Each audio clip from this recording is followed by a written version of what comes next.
Siapa yang tidak mengenal Haji Samsudin Adi Asad atau Haji Isam, Crazy Rich dari Kalimantan Selatan yang viral setelah membeli jet Boeing seharga 1,2 triliun dengan hanya berkaos oblong.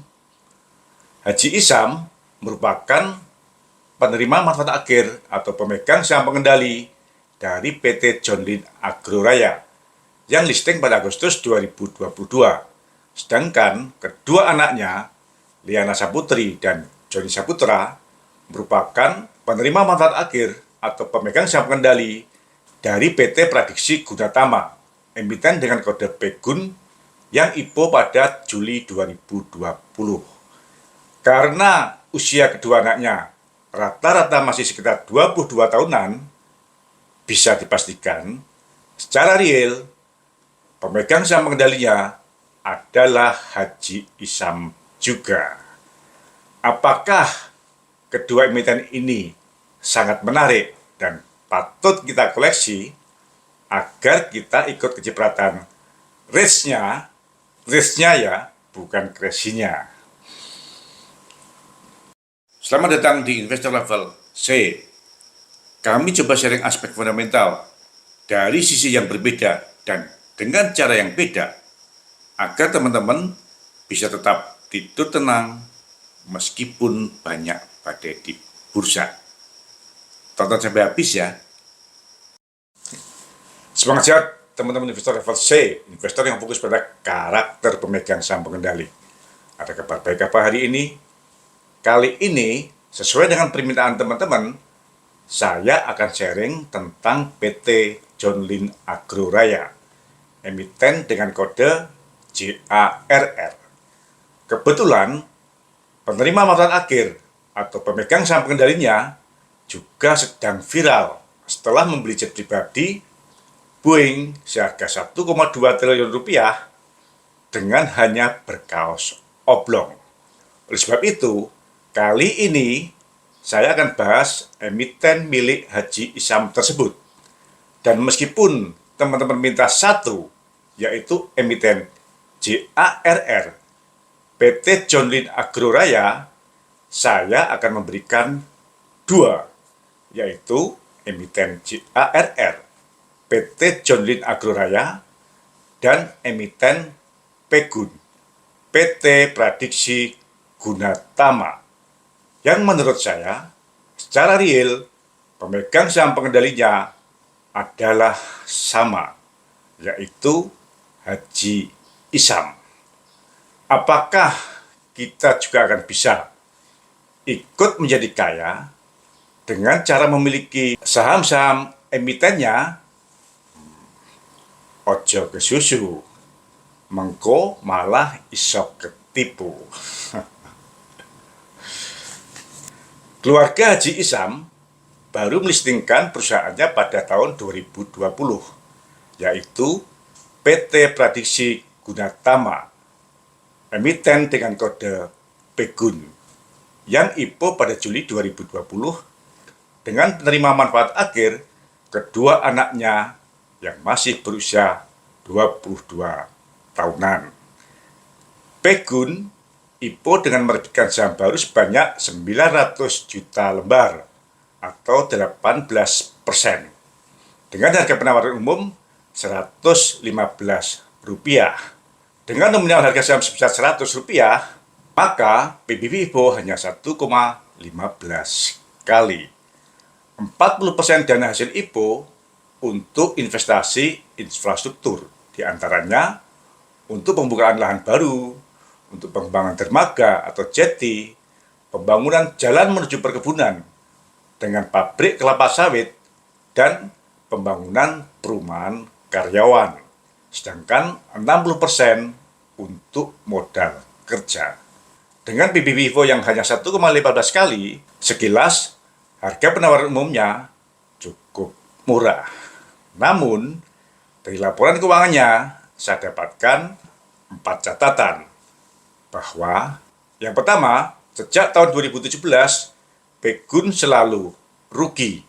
Dan keuntungan tahun 2019 disebabkan oleh adanya revaluasi aset, senilai 858 miliar.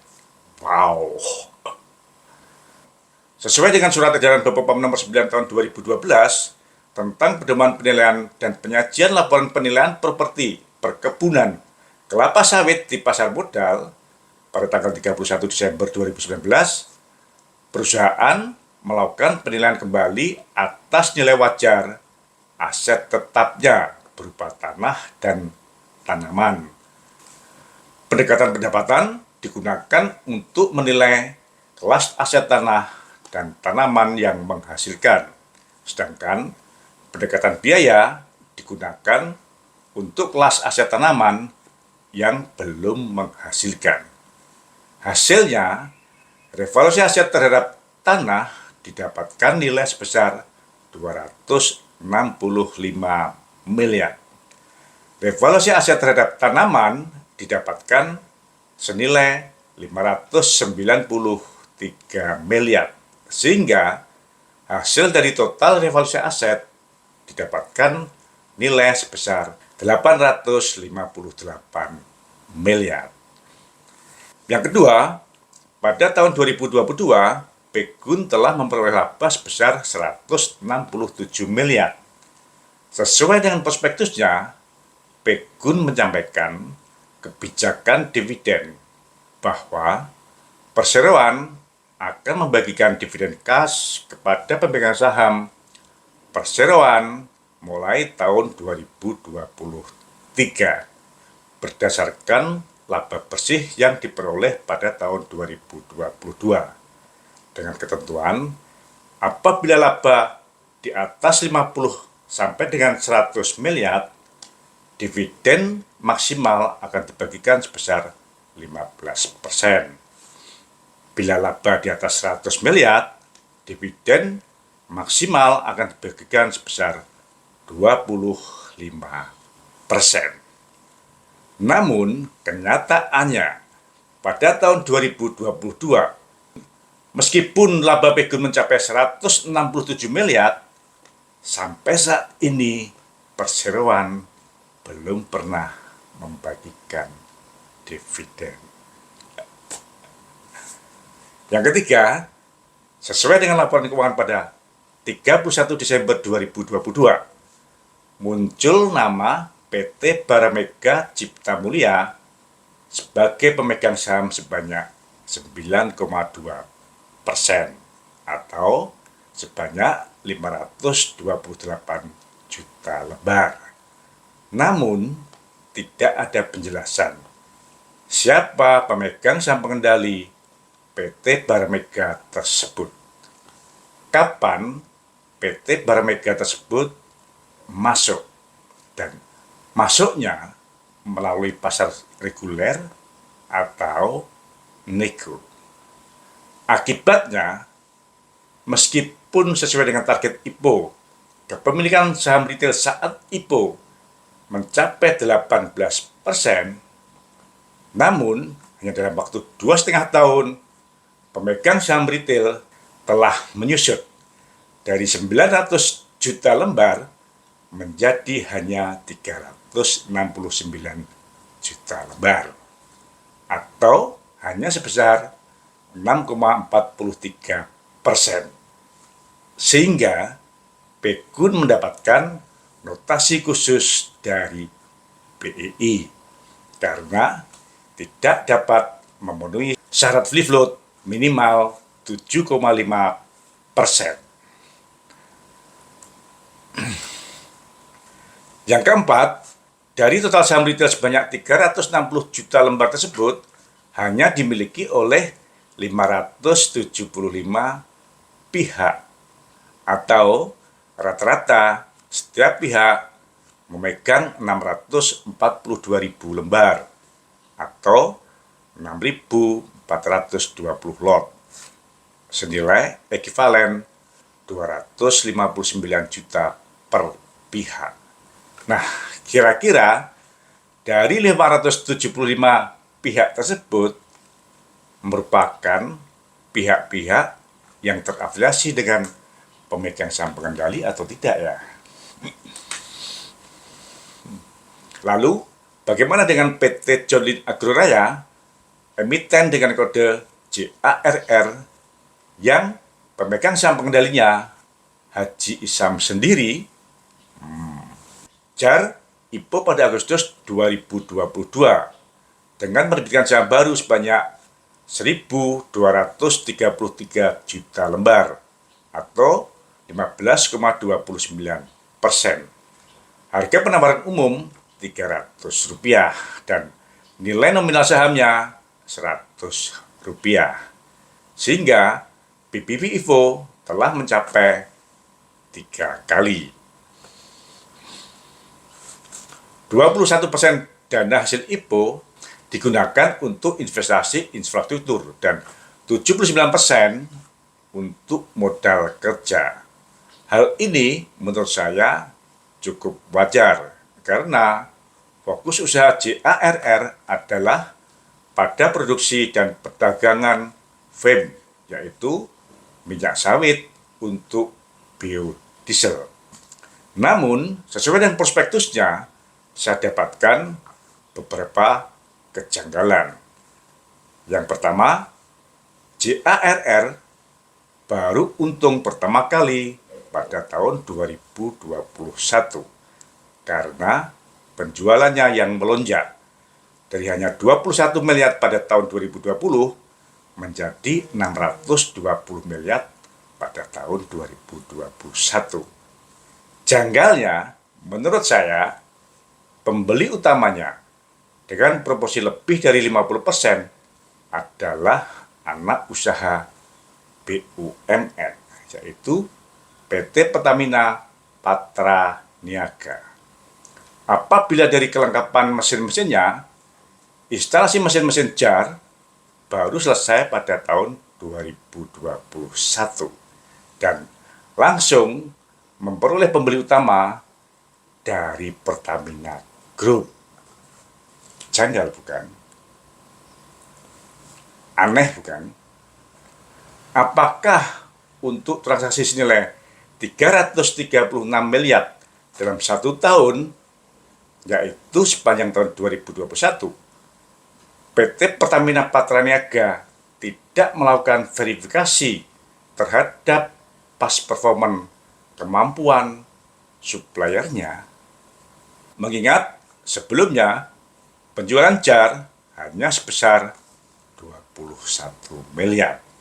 Namun pada tahun 2021 Pertamina melakukan transaksi pembelian sebesar 336 miliar. 15 kali dari penjualan tahun sebelumnya. Yang kedua, sejak listing tahun 2021, JAR mempunyai kewajiban kredit agunan surat berharga atau kredit agunan deposito senilai 1,24 triliun dengan tingkat bunga hanya 3% per tahun. Jaminan atas pinjaman tersebut berupa deposito milik PT John Lynn Group dan Haji Samsudin. Nah, sesuai dengan laporan keuangan pada September 2023, posisi hutang kredit agunan deposito tersebut bertambah menjadi 1,44 triliun dengan tingkat bunga tetap sebesar 3% per tahun. Sehingga beban bunga bank dari JAR sepanjang tahun 2022 mencapai 44 miliar per tahun. Saat ini rata-rata tingkat bunga komersial bank sekitar 10% per tahun. Ini artinya berkat agunan deposito dari John Lynn Group sepanjang tahun 2022, JAR bisa menghemat bunga kredit sebesar 112 miliar. Dengan demikian, apabila kredit JAR merupakan kredit komersial dengan bunga 10%, maka sepanjang tahun 2022 sebenarnya JAR masih dalam kondisi rugi sebesar 71 miliar. Dan pada September 2023, JAR rugi 40 miliar. Untung dan rugi dari JAR sangat tergantung pada deposito John Lynn Group. Untung dan rugi dari JAR sangat tergantung pada kebaikan pemegang saham pengendali untuk tetap mau menjaminkan depositonya agar JAR memperoleh tingkat bunga kredit hanya sebesar 3% per tahun dibandingkan apabila harus menanggung bunga kredit komersial sebesar 10% per tahun. Nah, dengan kondisi tersebut, menurut teman-teman, apakah manajemen perusahaan telah dilakukan dengan cukup profesional dan sahamnya menarik untuk dikoleksi? Nah, teman-teman, jaga kesehatan sambil kita tunggu perkembangan harga saham dari JARR. Apakah untuk menjaga harga saham JAR, PSP akan meningkatkan kepemilikan sahamnya sampai dengan free float di bawah 7,5% seperti Pegun, atau PSP akan melepas agunan depositonya sehingga JAR harus menanggung biaya bunga komersial sebesar 10% dan tentu terancam akan merugi. Semangat ya! Terima kasih telah menonton. Jangan lupa kasih komen agar channel Investor Level C selalu lebih berkualitas. Dan jangan lupa sharing agar teman-teman lainnya bisa mendapatkan manfaat dari channel Investor Level C. Terima kasih.